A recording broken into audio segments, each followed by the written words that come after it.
Welcome to the Orthodox West Gazette, a miscellany of talks, interviews, ponderings, and presentations. I'm Stephen Brannon, and on this episode, I talk with Father Patrick Cardine, priest at St. Patrick Orthodox Church in Bealeton, Virginia, about the seasons of Advent, Christmas, and Epiphany in the Western Rite calendar. We talk about the themes of these seasons, about various traditions associated with the seasons of the year, and I learned something about the song God Rest Ye Merry, Gentlemen, that I never knew.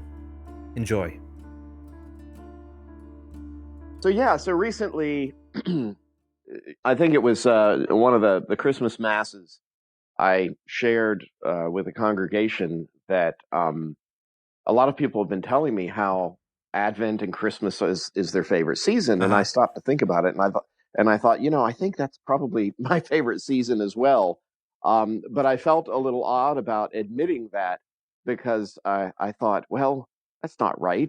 Pascha and Easter should be my favorite season. I mean, that is the final victory and consummation of everything. Right. And yet there's something about Christmas that just, it just grabs the heart. There's something there. There's an intimacy and an immediacy with Christ, the Christ child, the Holy Bambino, and something touches us. And I began to sort of wonder about that and think about it. And I wouldn't want to take this too far, but, the resurrected Lord, who is with us and in us and fills us and we love and we, are close to, but what he is now is what we will become. I mean, we are not what he is. We are still on this side of our resurrection. Right. And so in some strange way, I don't know, maybe we relate to the nativity in a way. We're still maybe in that age ourselves, kind of. We have this foretaste of the resurrection through the Holy Sacrament, the gift of the Spirit, but we're still in this world of darkness. This great light has come and shone in the darkness, and now we're lights in the world, and Christ is still being born in us. And so there's still this activity of the Christ child that we're kind of still in that age in a way. Yeah, I think that's right. I think there's something to the nature of this season that connects to a very down to earth, homey, familiar, comfortable part of our hearts. It's Right. the part that is it's more about the home fire and the family meal and everything, as opposed to the great feast and celebration. I mean, there's an element to that, but it has some of the same nature of the celebration of Pascha, but it is in a different key. I think it's a slightly lower key, and it's probably a little more accessible for us to sing in our hearts sometimes. Yeah. Maybe. I think that accessibility is kind of what I'm sensing. It's the same way in which our Blessed Mother is accessible to us. Yeah. We, Which is why she features so heavily in Advent and Christmas. Sure. And, this sounds weird to people who have not experienced a deep affection and love for her. Maybe you haven't grown up in a tradition where there were hymns to her and you asked for her intercession. But as she becomes involved in our life in helping us to love Christ, this affection, a deep affection and love for our Blessed Mother develops in our heart. And we might wonder why, but she's one of us. There's something so intimate about our relationship to her. Christ is God. I mean, yes, he has a human body and nature, will and energy, but he's not, he didn't join himself to a human person. Yeah. His person is the eternal Son. He is God. Right. Who was made man, but he is God. Whereas she's one of us, completely, purely one of us. And look what he did for her, and there she is interceding for us and pointing us to Christ and helping us to love him. So there's a certain intimacy, affection, closeness to our Blessed Mother and the saints as well.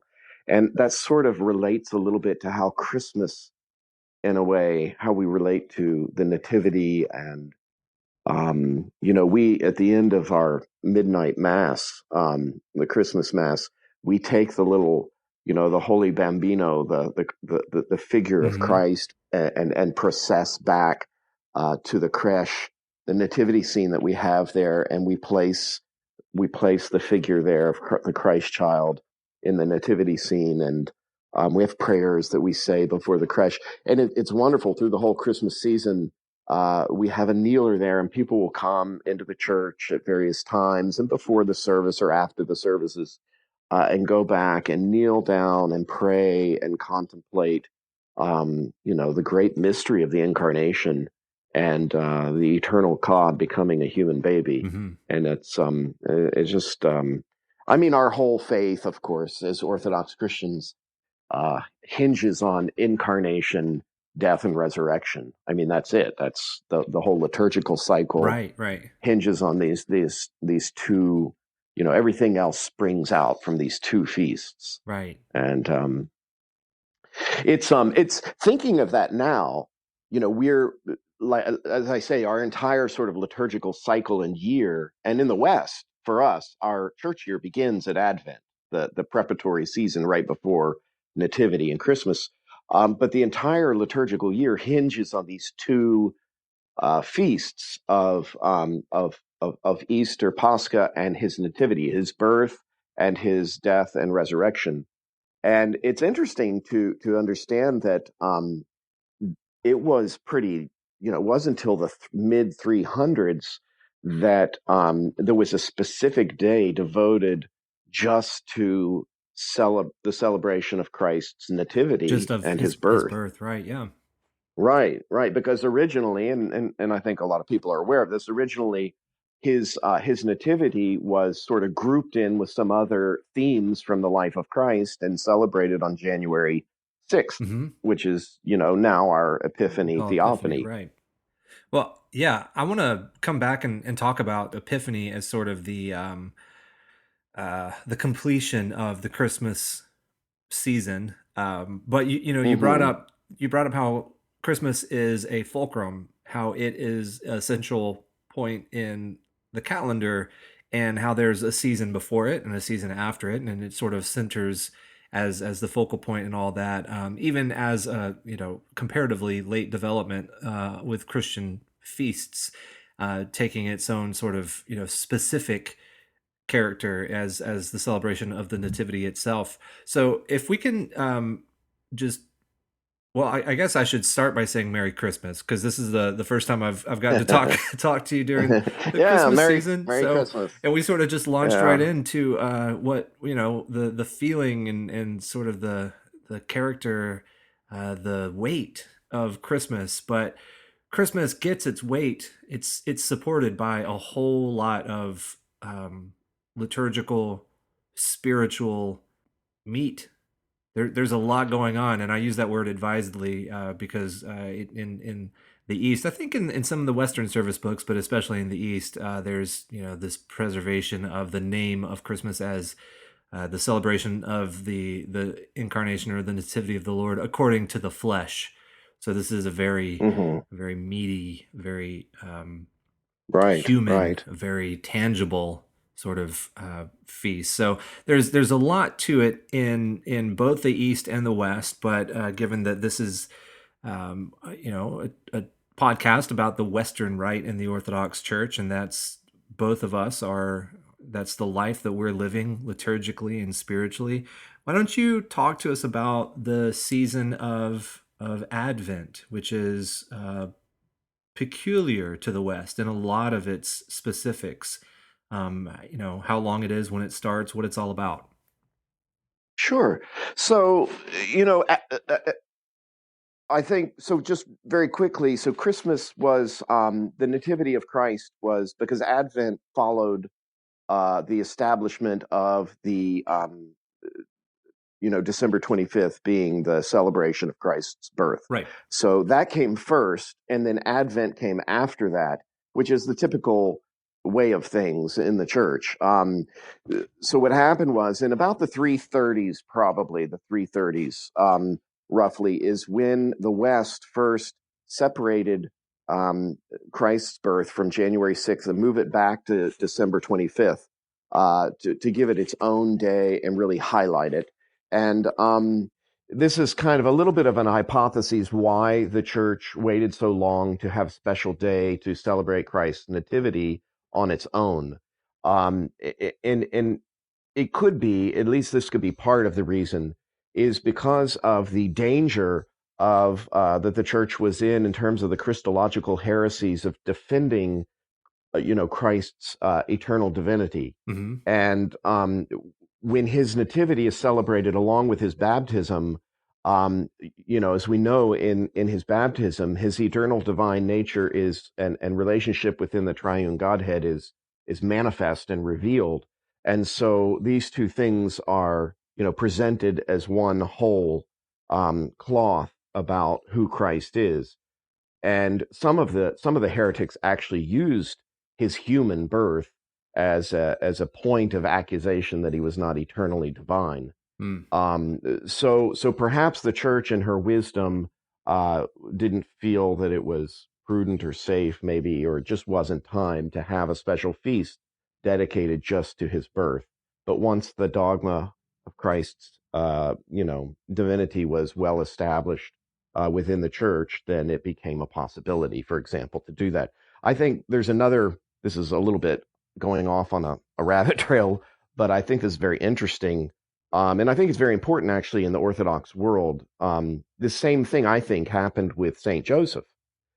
Saint Joseph did not get a tremendous amount of attention in the earlier years, um, because obviously the church was wanting to clearly establish Christ's unique birth, his virgin birth without a father, and that he is the eternal divine Logos, and the eternal Son of the Father. And perhaps emphasizing or drawing too much attention to Saint Joseph might obscure or create some confusion or problems. But once our Christology is firmly, established, Saint Joseph begins to emerge as much more prominently in the devotional life and in veneration within the church. And I think this is an important thing to note because Saint Joseph is incredibly important to us and should be important to us. And as soon as it was safe for him to sort of rise in prominence in that way and in veneration, he did, and that was a very good thing. But who knows how much that might have to do with the nativity feast being established, in the mid fourth century. But at any rate, it was in the Mm. West, and as soon as it was established, as is normal for us, we always have to prepare for big important things. So it soon became obvious that with this great feast of Christ's nativity, we needed a time of preparation. And originally, this I think the first evidence of a fast for the feast of the Nativity began in southern France in Gaul, and it was actually began on Saint Martin's Day on November 11th. Um, and so it was Quadrasima, the 40-day fast of Saint Martin, and it spread here and there. There are different local customs as these kinds of things begin to take root. It's not all done homogeneously everywhere. In the East, of course, it's called the Saint Philip fast. For it begins on Saint Philip's Day. In the West, it was Saint Martin's Day, and it's about 40 days before Christmas. It was a fairly penitential fast in Gaul. In Rome, it was a little different. They had the season preceding Christmas. It was a bit more joyful and festive than it was in Gaul. But through the years, by the mid 400s, and sometime in the fifth century, things started to sort of come together and gel into a single practice, which is close to what we have today. It was pretty early that we had the 4 Sundays of Advent. The third Sunday is we sort of lighten up the penitential character Mm. a little bit. It's not as penitential as Lent. The fast is only 3 days a week. And by the way, this was from the earliest days, a very ancient practice in the West, that our Lenten or our Advent fast was only Monday, Wednesday, and Friday. This is not a later development, actually.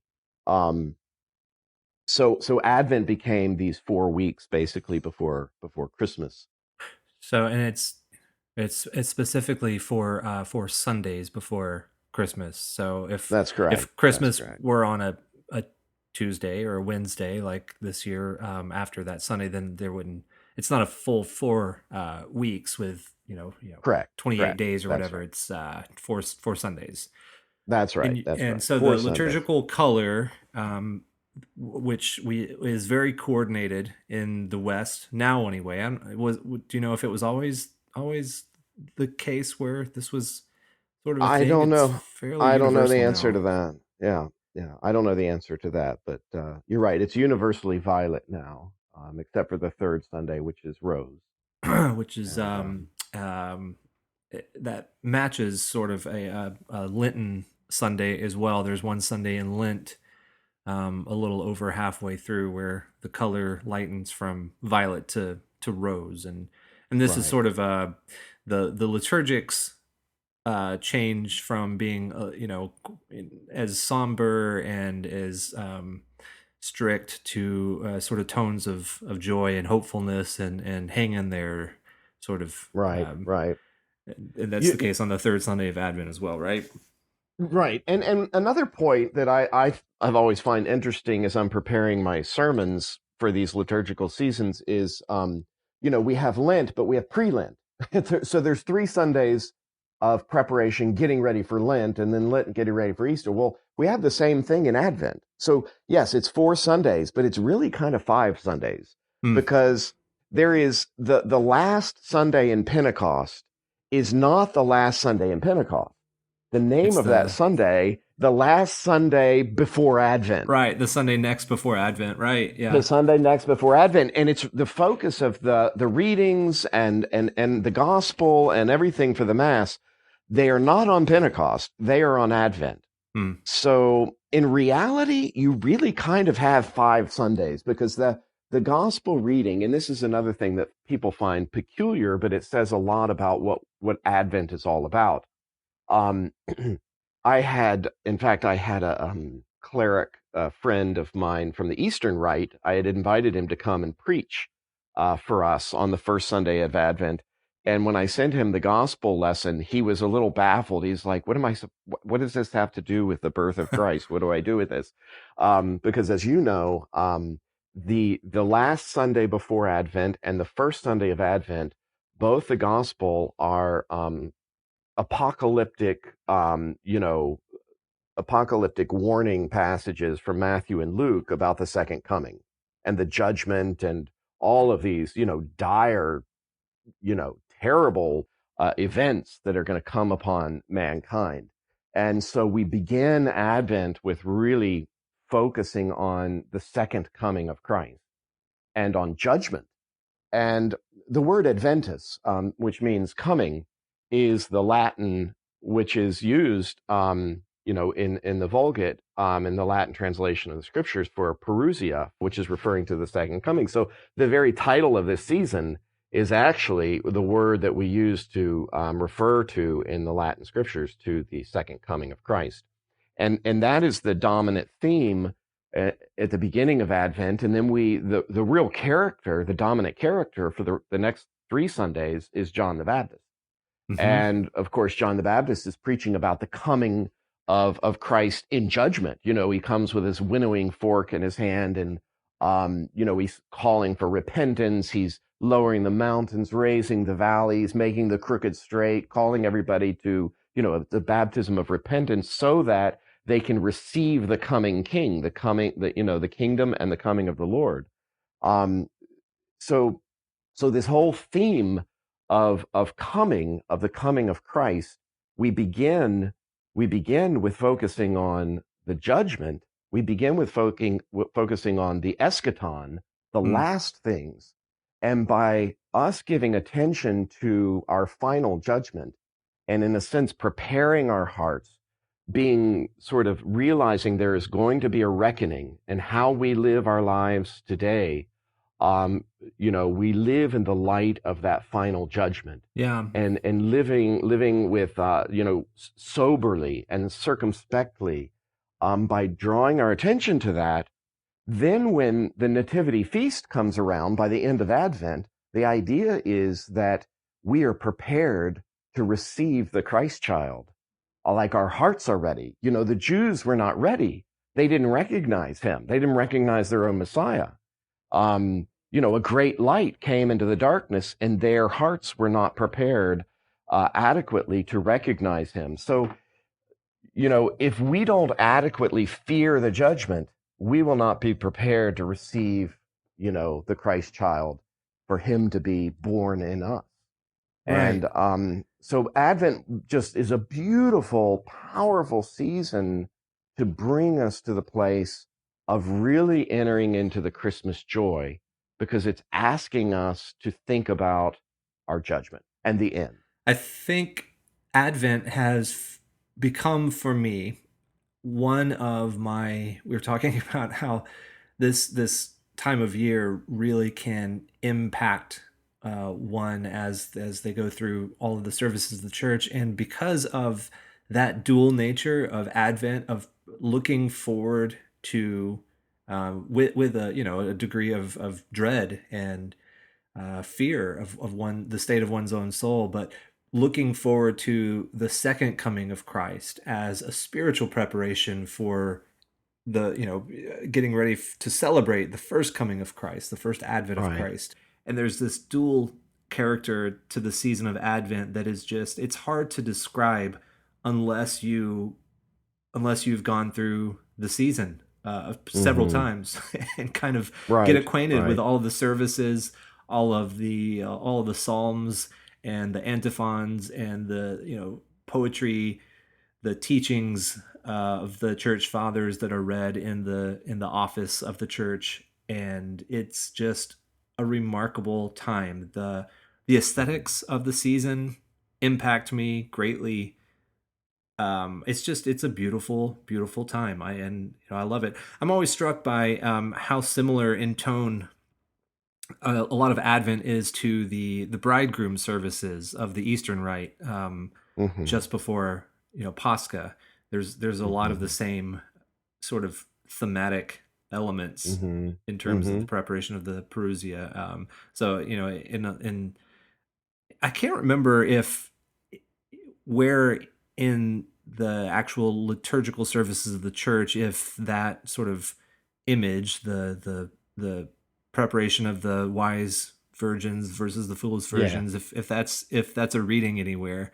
But I think that theme does pop up in a lot of the hymns that we sing Yes. in the It's most season. definitely an Advent theme, is having Yeah. your lamps prepared and oil in your lamps, and it's all about being prepared for the coming of Christ. So that is a theme in the readings and the hymnography. We I love what you said about the aesthetics. There, beauty. Christ took form, and God takes form. I mean, we're not Gnostics, and we understand sacramentally that God comes to us and manifests Himself through beauty and through form. And there is something to be said about the aesthetics for this whole season, and it just speaks to our hearts, and it grabs you in a way that you can't really always articulate. It's from living it and going through it, and like you said, you really have to engage this season for 3, 4, 5 years really faithfully, and it begins to work its way into you, and you develop in a sort of an emotional memory from the prayers and the hymns. And for example, we did, I think we had 6 Rorate masses in a row the week leading up to Christmas. And the Rorate Mass, Rorate, drop down, ye heavens from above, and let the Mm. skies pour down righteousness. This is, and of course, we think of the Word who leapt down out of heaven, another one of the great phrases from Advent. But this Mass, which is a Marian devotional Mass, in anticipation of the birth of Christ, it's popular, and we, to have these early morning masses before dawn in the Right. darkness of night, and we do it all in candlelight. And the people come in. We have ours at 6 a.m., and we finish before the sun, just as the sun's beginning to rise, and we fill the church with candles, and it's very quiet, and the mass is very solemn and quiet and contemplative, and it's very beautiful. um, but these masses have become just treasured opportunities. This year we had really great attendance at all of these, and we had them every day, the week leading up to Christmas.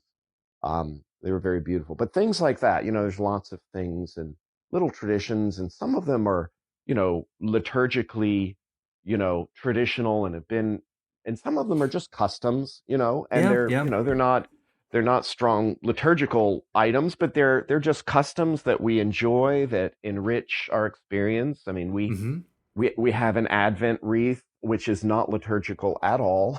I mean, it was borrowed by Lutherans, and I think in the 1700s. But I know of a lot of Eastern Rite churches who put an Advent wreath in just to mark the weeks leading up to Christmas, and it's a nice thing to do. I mean, Right, yeah. we came up with a very creative way to install ours in our church. It hangs from our Koros chandelier, Oh, brilliant. and so it's subtly in the church, Mhm. but it's there, and hanging over people's heads, and we light That's the candle wonderful. each week, We, and um we also have an Advent wreath, and it's we it's extra liturgical. So we have some prayers that we use, and everyone is gathered when we're doing it, but it's not part of our divine service or anything like that. But it's a way to sort of start gathering everyone in their attention in preparation for the hmm divine services that we're going to be doing. And we also have, at the beginning of Advent, we already have a tree set up. What by hmm all looks like a Christmas tree, but we actually have little icons of the ancestors of Christ Oh um, wow, that's a uh, neat idea. put throughout the tree. Starting at the bottom with the older ancestors and leading up all the way, sort of culminating in John the Baptist hmm and the Virgin Mary at the very top. And it sort of takes uh, we're taking a cue from the old Jesse tree icons, coming hmm from that hmm Isaianic passage regarding the tree of the root of Jesse and sort of the ancestry that follows after Jesse. It's hmm Saint Ambrose comments on it, and that's a very Advent thematic sort of passage of scripture that gets read. And of course there's hmm one of the antiphons that we sing with the Magnificat in the days leading up to Christmas Eve. A set of antiphons. I think in the service books they're called the Great Antiphons, but they're more colloquially known as the O antiphons because they all start with O, uh-huh, root of right. Jesse and some title of Christ, and so that's one of them. So we call it our Jesse tree. Yeah, I don't know if any hmm other parishes do the exact same thing, but it's all kind of related, and it does give churches the ability to sort of creatively adapt and use these customs, a lot of which for us in America anyway come from Western Europe and either hmm English or German or Scandinavian or French, right, right. uh, the Noel or Italian. Yeah, a lot of these customs. It's kind of funny. I just watched Rick Steves' European Uh-huh. Christmas special the other night, and there's wonderful traditions that are just completely compatible with the church's liturgical practice of the season of Advent, and Sure. so that's it's another reason to sort of just love the the aesthetics of the season and sort of hmm let it as a whole as a whole cloth, like you said, sort of get into your heart and spread over your heart and cast a certain color and light over your heart, your mind, your emotions for the season. And it is it's effective. It really does work. hmm Absolutely. And we have Advent devotions that our families do at home. Our families will light up wreath at home each night, and the parents and the kids will sit around the table and read a passage of scripture and sing part of O Come Emmanuel, which a lot of people would be familiar with, is basically the O antiphons put to music, in part. And so we do that, and something we do at St. Patrick's every year, which has become really a wonderful, meaningful thing for us, is we do lessons and carols. And Mm-hmm. again, this is not a liturgical service. We are getting together, and the choir has prepared quite a few pieces of music, some of which they do as specials, and some of which the whole congregation sings together. And they are interspersed with nine passages, readings from the scriptures, both Old and New Testament. And all of the readings are focusing on prophecies of the coming Christ and Messiah, and his nativity and birth. So these are sort of Advent themed, looking forward to Christmas this night. But this has become, one of our just favorite things to do every year, and it's so meaningful and so helpful in terms of preparing us. It's also become a terrific opportunity for a lot of people from the community, who maybe aren't Orthodox, to come and experience being in an Orthodox church. And of course, all the music that we do is definitely the same music that we're doing on Sundays and in our normal liturgical services, but Mm-hmm. it's sort of special. So they're able to experience that, and it's a great entry point for a lot of people to come to the church. So yeah, it's a wonderful season, and very grateful we get to experience it in such a full way. Yeah. Yeah, it's like I said, I think it's probably just about my favorite season on the church calendar now, which is it's a little strange. Like you're not going to meet too many people that say Lent is my favorite season, but Advent, even though it is a fasting season, it's a moderated fasting season, and like you said, we in the Western Rite fast on Mondays, Wednesdays, and Fridays during it. But because of all those just special, both liturgical and extra liturgical, sort of just traditional things that we do, there's the whole effect of the season is one that's pretty special to me. And it's extra special. My home parish is actually called the Church of the Advent. That's our name. Our titular feast is one of the Sundays during the season, and we were received en masse in our parish on the third Sunday, Gaudete Sunday, Rejoice Sunday, with the rose color and everything of the Oh, vestments and the wow.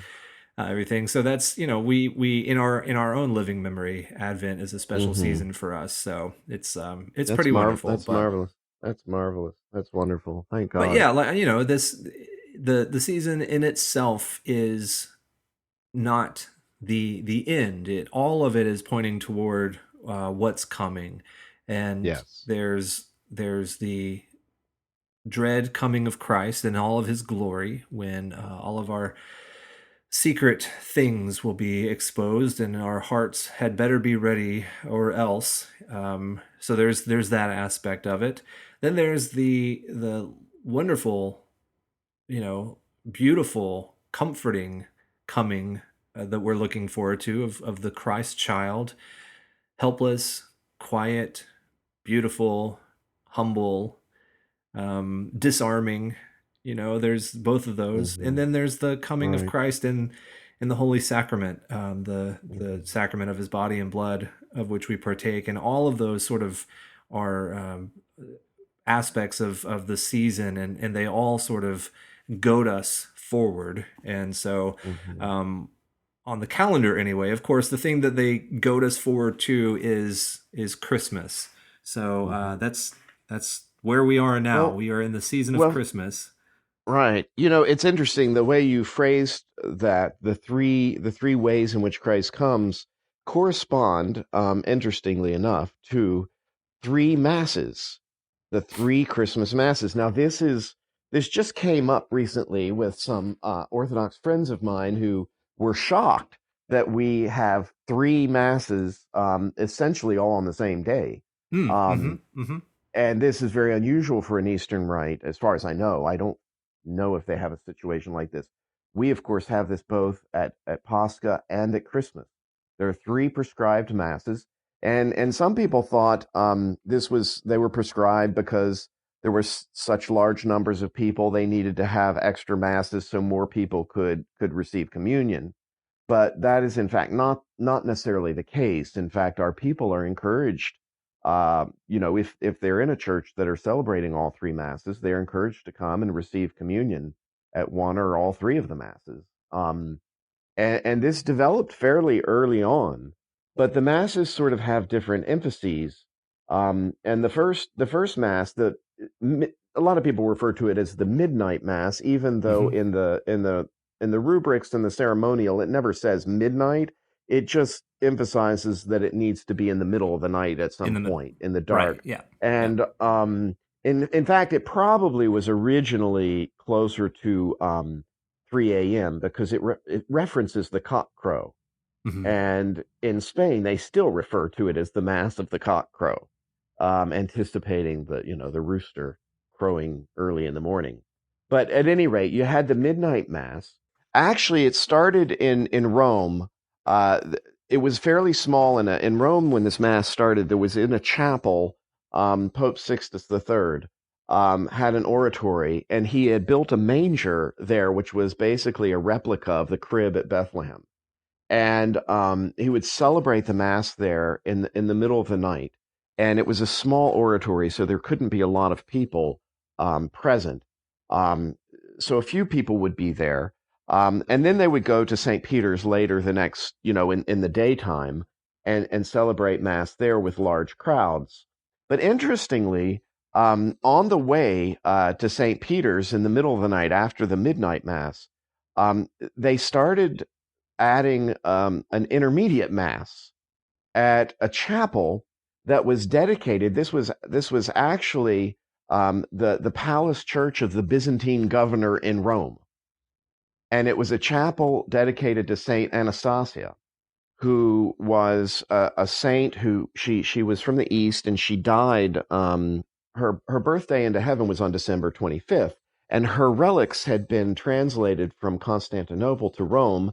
And there was a Byzantine palace church there, and her relics were there interred at the Byzantine church. And so the Bishop of Rome would stop between the midnight mass and the daytime mass, and they would say another mass at this church. And she, of course, was commemorated at this mass. But this became the second of the three nativity masses that are said and still prescribed to this day.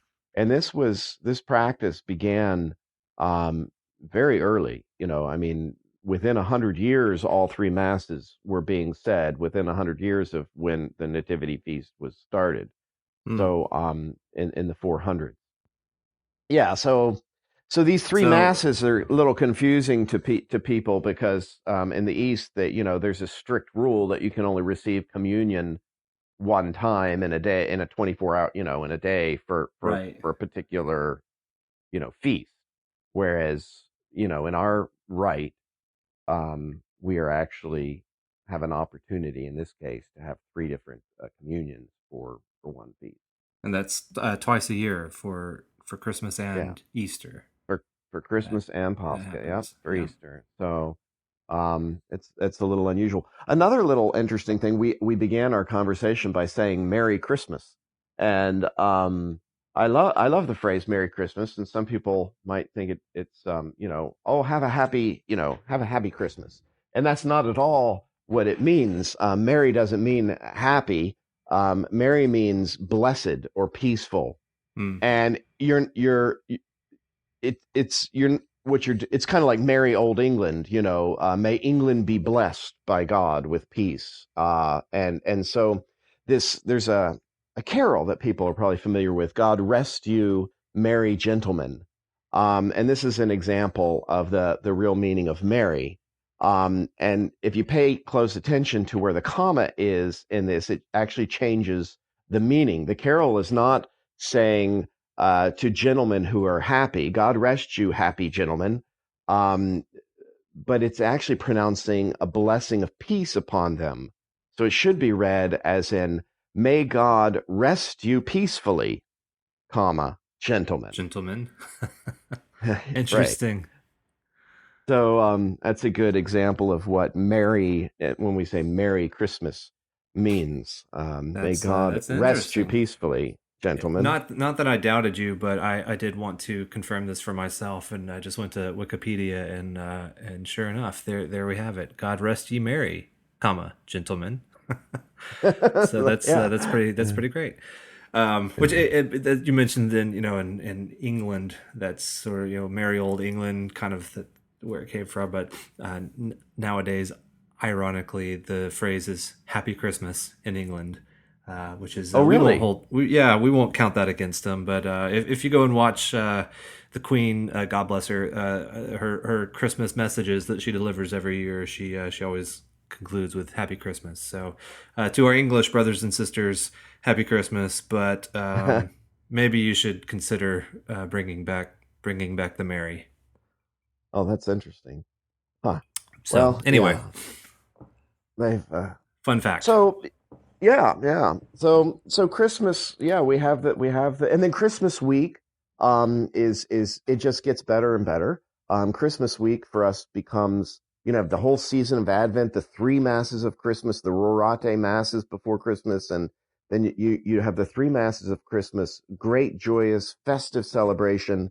But then there are um three masses in Christmas week that are very poignant, very important, very much a part of this whole season and the whole feeling of this season. They're incredibly you, you know you they're just a part of the whole thing. And the three masses that follow, which today is Boxer Day or Saint Stephen's Day.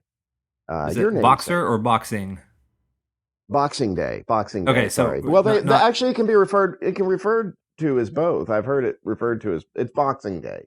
okay. Boxing Day. Sorry, Just I'm making wrong sure we about weren't that. talking about uh, the gift of underwear that so many have No, received. no. It No. was called Boxing Day because in England they would collect money throughout this season and put it in a box, a locked box.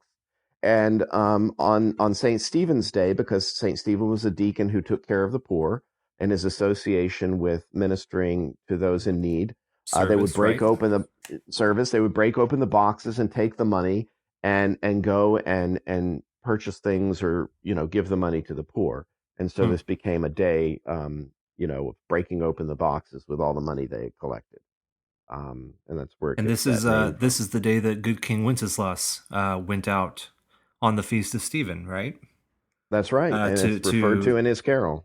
right, and his the wonderful John Mason Neal carol.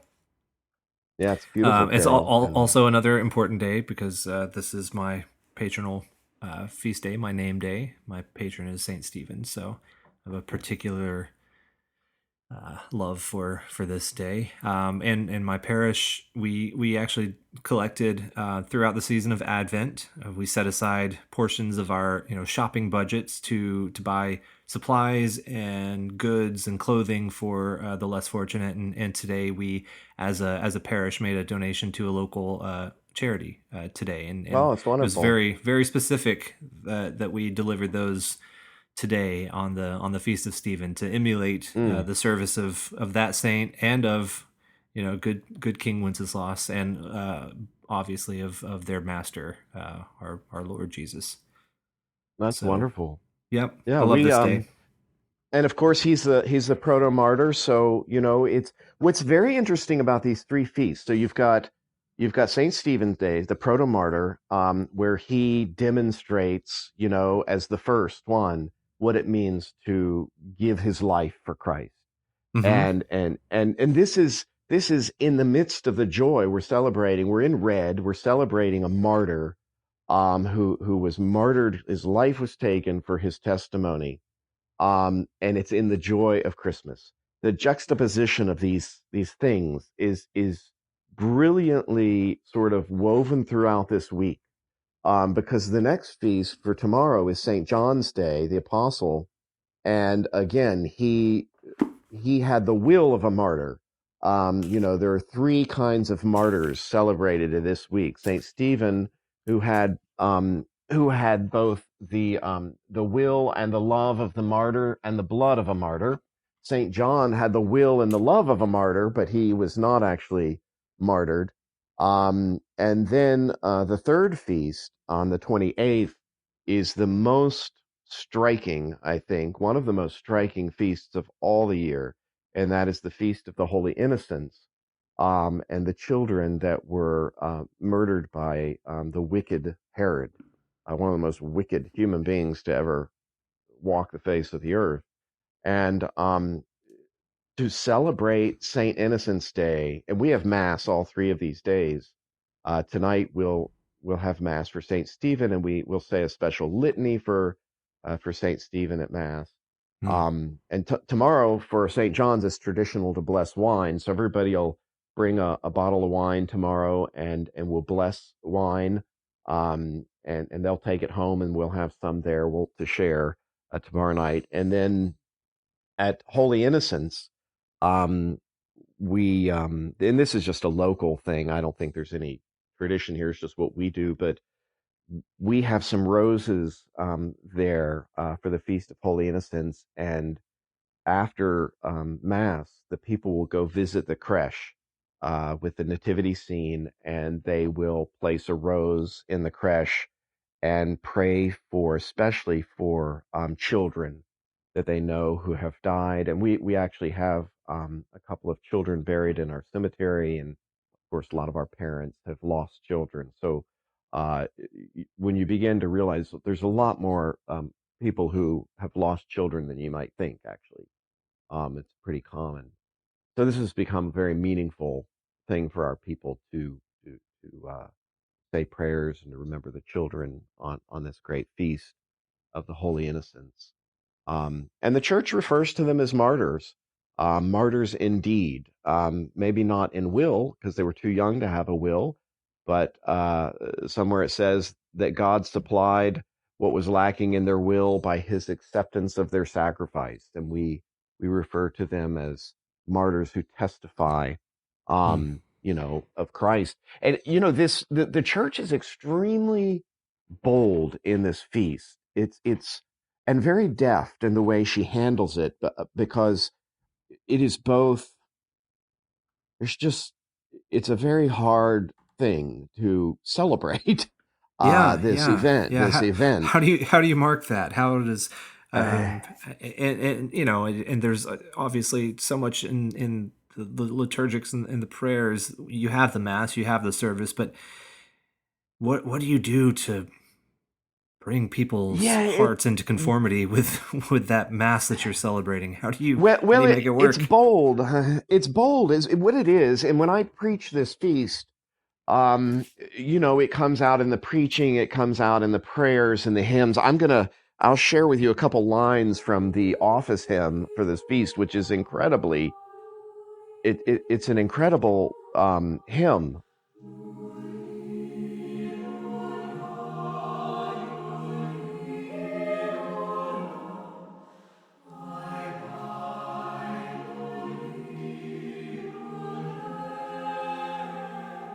All hail, ye infant martyr flowers, cut off in life's first dawning hours, as rosebuds snapped in tempest strife, when Herod sought your Savior's life.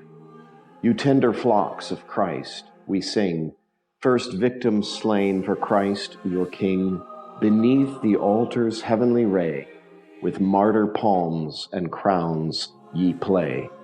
So there's this image, of course, there's a doxology at the end, there's this image of the children beneath the heavenly altar, where the martyrs, of course, are, as we read in John's Apocalypse, but they are playing with their martyr palms and crowns. Of course, the palm and the crown, the sign of the martyr. And these children are playful.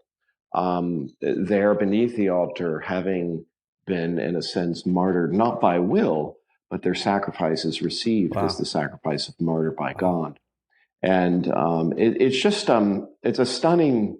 Yeah. a stunning experience. And we keep this feast every year. And as I said, we have a cemetery here. We have several young infants that we lost, and very, very difficult for the community.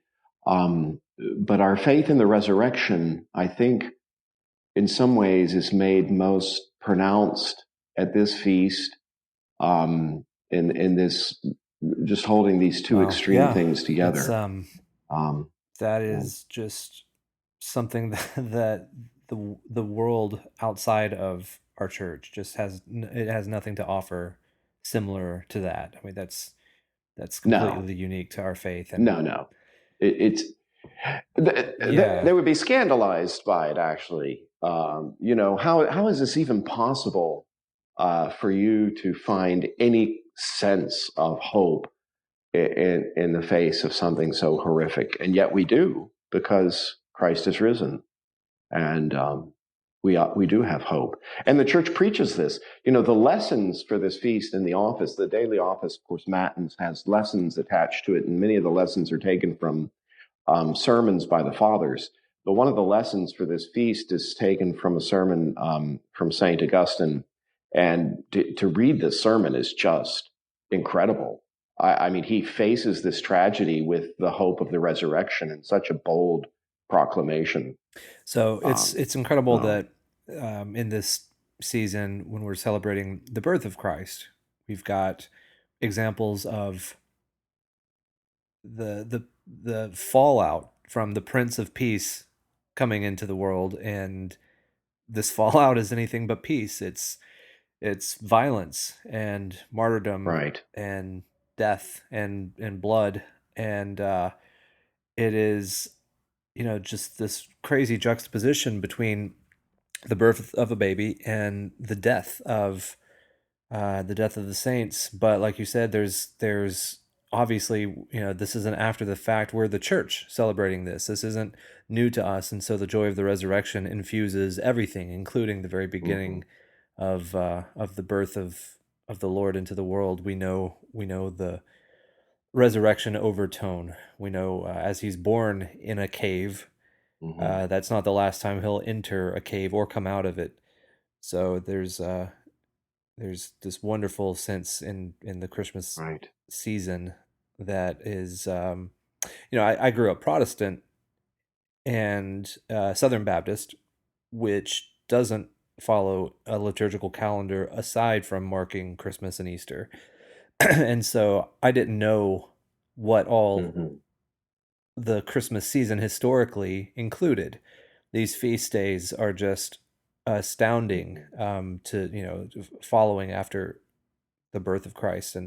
Um, and then, in also within this season is the circumcision of the Lord on the octave of Christmas. Um, the first time that blood is drawn from our Lord.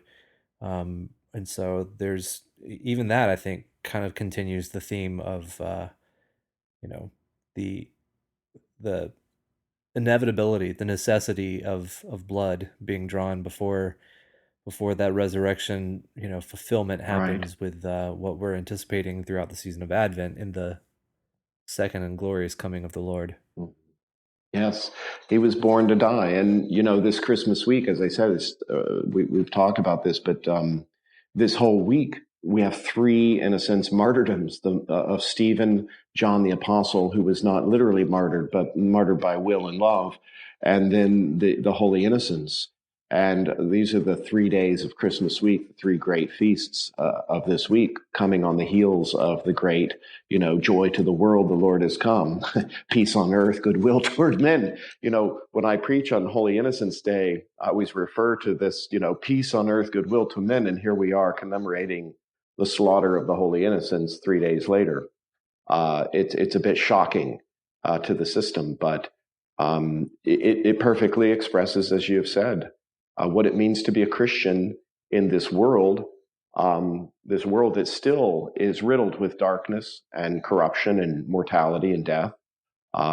We taste of the resurrection. We have a foretaste, but we are still coming into the light, and our salvation is yet to be um, brought to its consummation in our resurrection. And so, Christ said, in this world you will have trouble, but be of good cheer. I have overcome the world. For us, everything is a win-win. There is no, if things go well, we're great. If things go terrible, great. I mean, everything is a win-win for us because Christ is risen. And that's the constant message of the gospel and the constant message that we have to cling to. And walking through all of these things reminds us of that. It's interesting you brought up the Feast of the Circumcision, which, as you said, it lands, of course, according to Jewish law, 8 days later, the male child would be circumcised. And so it happens to land when Christmas was established on December 25th. Then the Feast of the Circumcision would just automatically Yep. land 8 days later on January 1st. And so just on a local level here, I deal with this because I talk to my people about, they're up late the night before. I mean, I don't think our people are out carousing too much, but, they might be up late. And we talk about how this is an important feast day. This is associated with, with Christmas. We're still in the Christmas season. It's the octave. And we need to be, it's fine to, celebrate, New Year's and all of that. But our focus needs to really be on the liturgical, culture and what's happening liturgically in our worship with God. And so it's sort of a replay of what was going on in the early church, dealing with New Year's and circumcision and Christmas. We're still dealing with the same thing today. I guess it's a perennial thing, and it's a good thing that the service is still there, and pastors are still working to do the pastoral component. The services of the church aren't anything without the the clergy there too. Well, to celebrate them, but also to contextualize them, to make them make sense, to offer them Yeah. to the people in their immediate flock. So Yeah, and it's actually pastorally, it's been exactly that situation because we have mass that day, and our people are generally pretty faithful about coming to mass and things. It has enabled them to use that as an opportunity to keep their focus on their faith, even in the New yeah, Year's celebration. So it's pretty interesting. it doesn't. It's difficult to sort of advertise that one. Hey, bring in the new year by coming to church and celebrating circumcision. Yeah, yeah. um, It there's gets a few raised eyebrows to people that You are really not do have to familiar with the feast. contextualize that one a good bit. Yeah, yeah, that's So true. and then there's the name giving, and Yes, there's a lot of layers to that. It's actually a pretty rich feast. oh, it is, and this is when the child was named in the East. My understanding is in the Eastern liturgical feast, the name giving, the name of Jesus, the holy name, is emphasized on January 1st.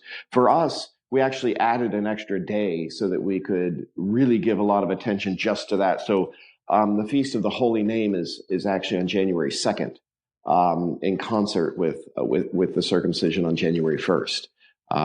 So we have the feast of the holy name on January 2nd. But yes, it's a great feast.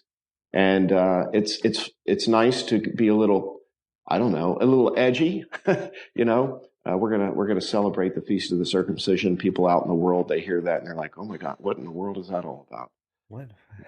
Gives us an opportunity to have a conversation about Christ. Yeah, yeah. Actually, yeah.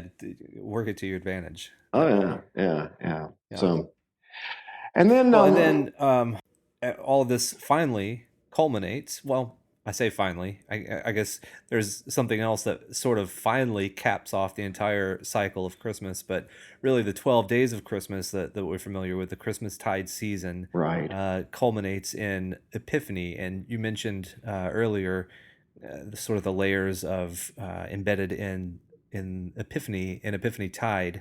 Um, can you just describe what that looks like for us as well? Sure, sure. So Epiphany, January 6th.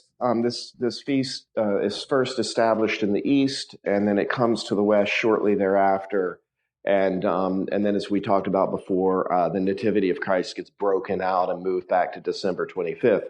In the East, the emphasis is on the baptism of Christ. Of course, it's referred to as theophany instead of Epiphany, but they're essentially the same basic And meaning. theophany is just a word that means the revealing of God. That's right. And And Epiphany is epiphany is a more generalized word, just meaning a revelation. revelation or Is manifestation. manifestation. Yeah. Okay, yep. So, but yeah, so we could get into the history of why the baptism and the nativity of Christ, but in the East they're dealing with adoptionism, where it was the heretical view that Christ became divine, he was adopted into the triune and into the Godhead at his baptism, and so in the Epiphany feast, his nativity and his baptism being linked together was sort of a refutation of this heretical idea of adoptionism. Mm. Um, but so to this day, the East maintains the main theme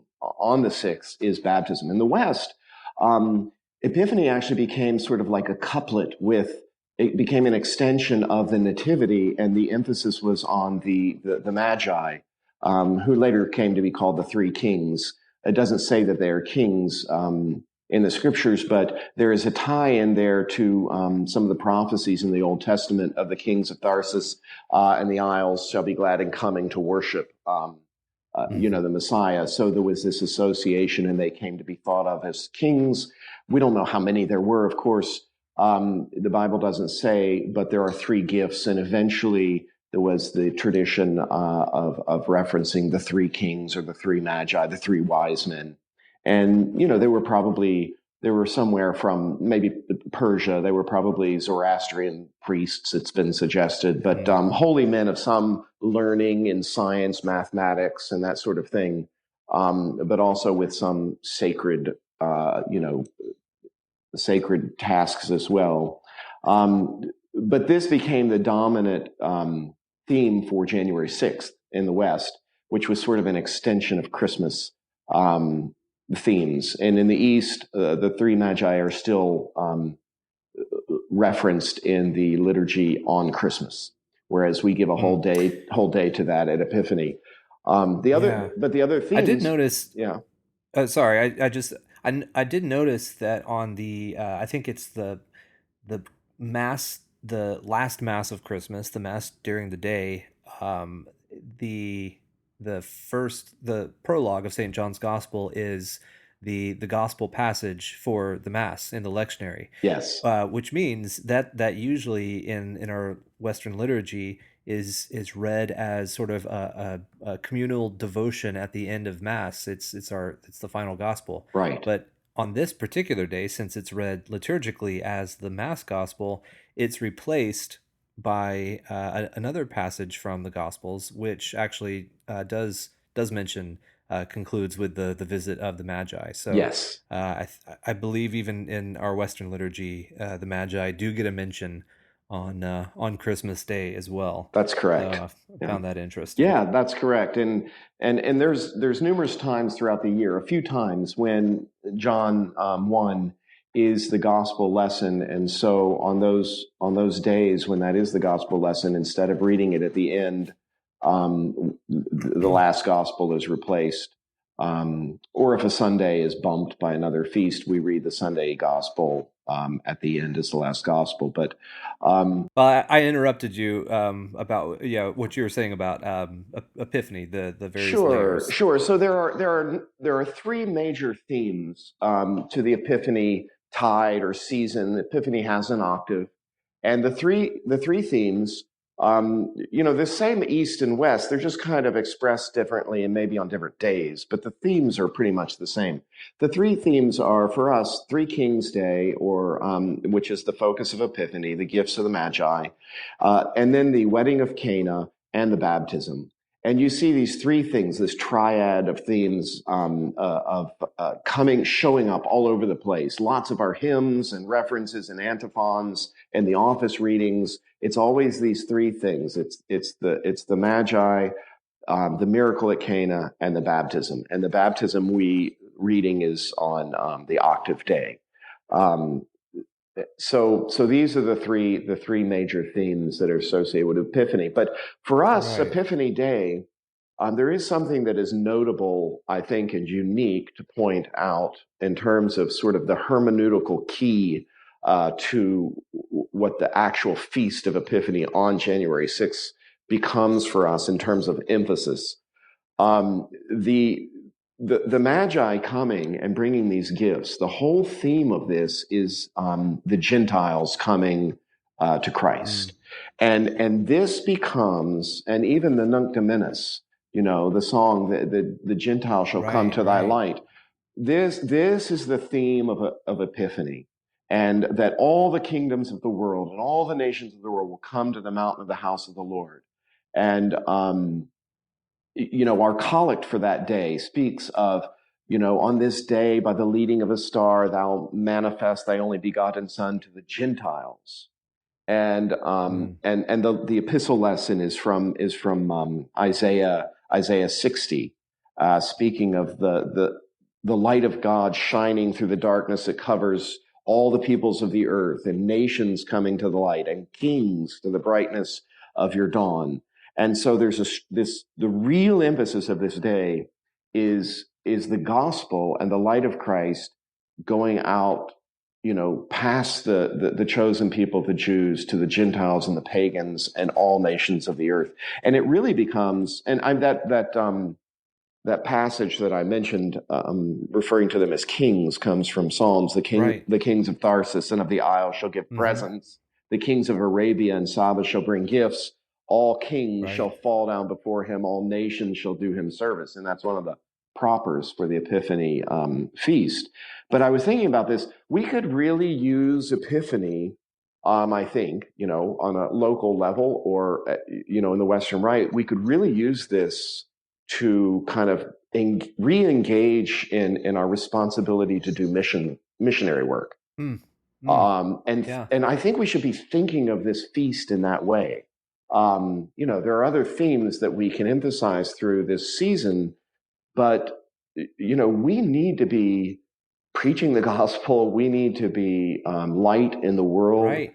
and I Right. think I think this feast is really is the key theme of this feast in the Western Rite, and we should be picking up on that and using that to, encourage us to be doing that work. That's really wonderful. I've never thought of that before, but and you saying that makes me think that's just yet another sort of parallel between the Christmas cycle and the Pascha cycle, in that the season of Pentecost is, primarily about going out into the world. It's the gift of the Holy Spirit comes. Well, first you have the decree from Jesus at his ascension to go into all the world, and then the Holy Spirit comes to enliven the church, and then it's mission time. Mm-hmm. And that's sort of the conclusion of that whole Pascha, Lenten and then Pascha cycle, and that makes a whole lot of sense to think of Epiphany in sort of those terms. Well, I yeah, love that. the three kings or the Magi were the first Gentile converts. I mean, Hmm. they're the beginning of the influx of the Gentiles into the kingdom of God. I mean, Right. Right. these men stand for the gospel going out into all the nations. And there's interesting traditions. Who knows if these are not, they may or not be true, but there's a tradition that St. Thomas, of course, we know that he went to India and to the East, but that he actually found the wise men and catechized them and baptized them and brought them into the church, and that they became bishops and served. Hmm. There's another interesting development. Saint Bede the Venerable in the mid 700s wrote, and really he's kind of the one responsible, referring to the three wise men, and he even gives them names. So there was a tradition that we knew their names, and their names were Caspar, Balthasar, and Hmm. Melchior. And I There's that wonderful tradition in the West. I'm not sure if this is a thing in the East, but in the West, during house blessings, which traditionally happen during Epiphany Tide, the priest writes a blessing in chalk over the doorpost, the front door, Yes. including the first letters of the names of all Yes. three Yeah. of the So yeah. traditional So names of the wise men. that's not done in the East, to my knowledge. But on Epiphany, we bless chalk, which is an interesting thing to do. So we're there. We're in the middle of the service. We're blessing chalk, and this chalk is used. We go and we bless water, just like they do in the East, and we go around to the homes every year, and we go throughout the home and do a house blessing. But at the end of the blessing, we write on the door, as you said, with the chalk that was blessed. So we'll write 19, a little cross, C for Casper, cross, B for Balthazar, cross, M for Melchior, cross, 2 zeros. So, and there's a prayer that we say that the three wise men may, bless this home just as they came and visited Christ and blessed him with their holy gifts.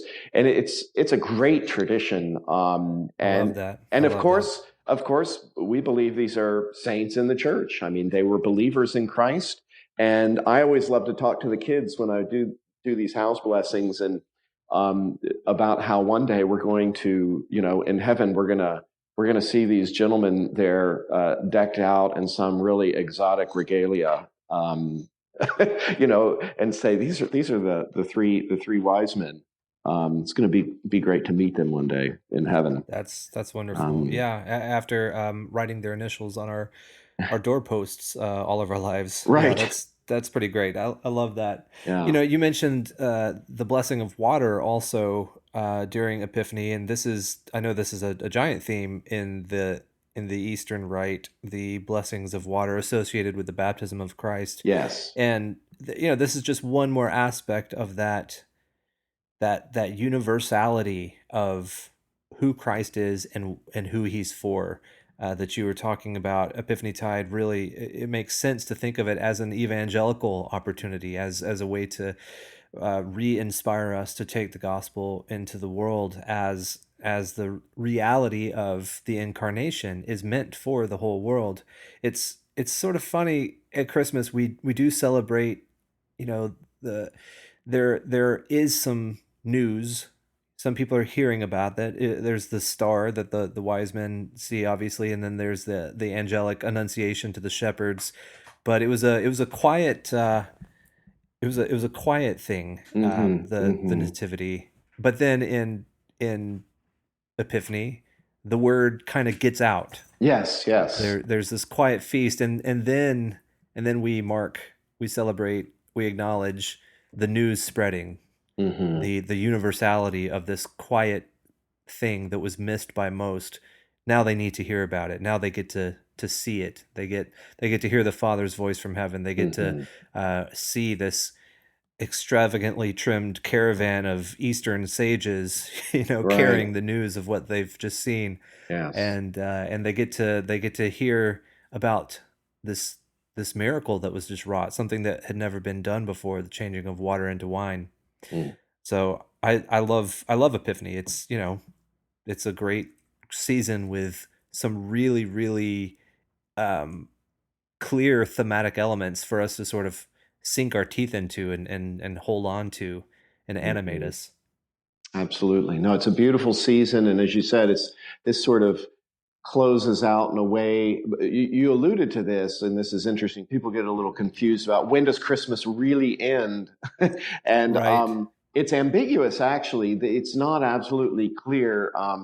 There are the 12 days of Christmas, and there's the octave of Christmas. So you've got the octave, and then you've got the 12 days. But really, and there's another way where Christmas goes all the way through to February 2nd, and that is what we call Candlemas. We bless candles. I think they also bless candles in the Eastern Rite on that day, but this is the presentation in the temple, the purification of the Blessed Virgin Mary, Mm. the meeting. I mean, this feast, Candlemas, it's got like 4 or 5 different titles and names, but we're still in a As all great feasts should. yes, we're still kind of in the spirit of the Christmas season all the way through February 2nd. I mean, some of our Marian antiphons that we sing at the end of the office maintain from Advent all the way through February 2nd. So it becomes Mm. a marker for that season.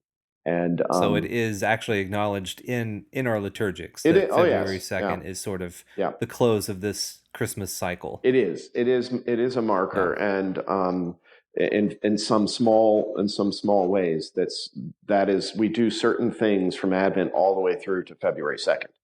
Hmm. And And you mentioned the Nunc Dimittis earlier, the Song of Simeon, which we sing every evening right, in evening prayer, but also, I mean, that's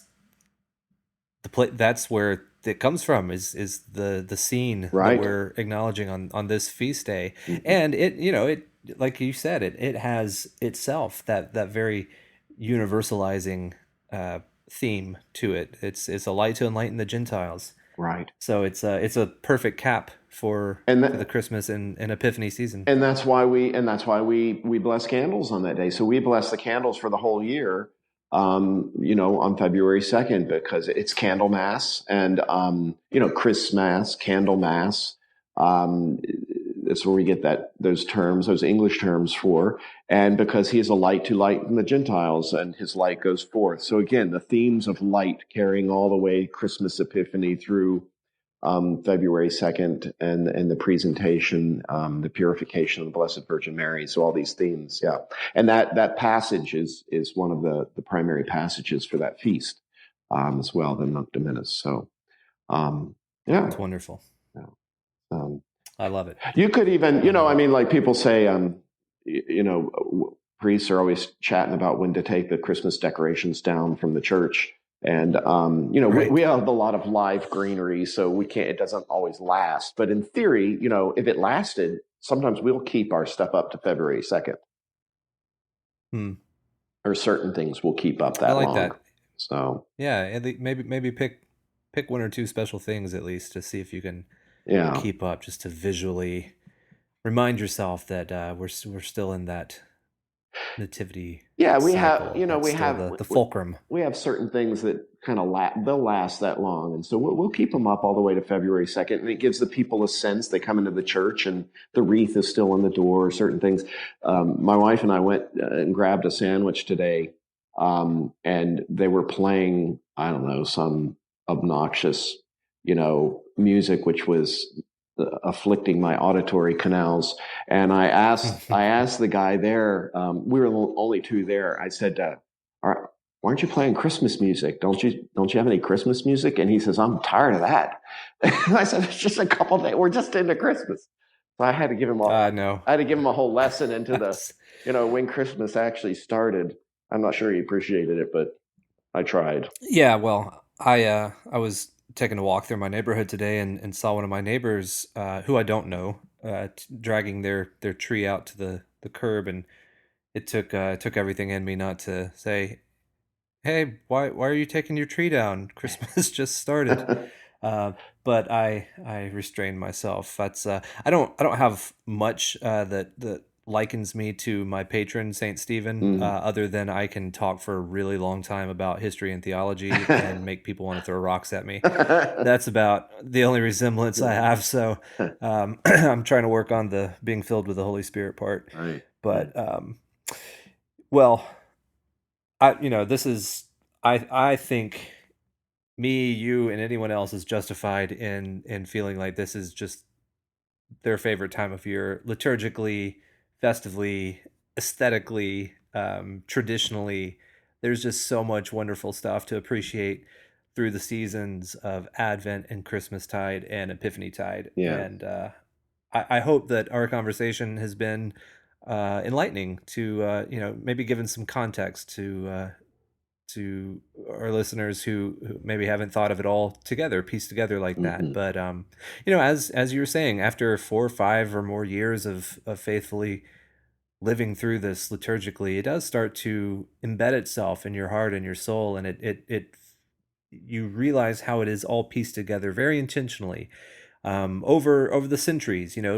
More pieces have come into being, have fallen into place. Like you said, the different feasts have come about at different times, but eventually the church, in its venerable Western tradition, has fit them all together and made it a very organic, lovely time of the year. So I hope our listeners have either experienced that for themselves or may get to in the future through the Western liturgics and tradition. And if not, if we have listeners who are faithfully praying and living their Eastern Rite Orthodoxy, um, that's wonderful too. And I hope that they have a little more knowledge and context for what their brothers and sisters in the Western Rite are living and experiencing.